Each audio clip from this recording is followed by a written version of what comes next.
Sonra 6 rəqəm isə məsuliyyət, harmoniya və ailə enerjisini ifadə edir. Yəni 2026-cı ildəki və o ikisinin də bir arada olması ateş və su kimi, yəni ki, həm ondan enerjinizi təmizləyərək qorxusuz yeni başlanğıclar etmək üçün həyatın müxtəlif sahələrində harmoniyanı yaratmaq üçün fürsət. Ki, tək kredit yox, hər nə istəsəniz, nə etmək istəsəniz, o 70% daha rahat olacaq, belə deyim.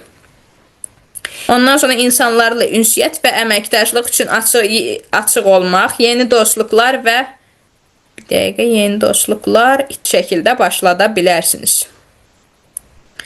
Meditasiya və refleksiya üçün uyğun olan bir gündür bugün. Dinləməkdən söhbət getmir. Yəni sizin meditasiyanız nədirsə onu etməklə daha çox uğur qazana bilərsiniz.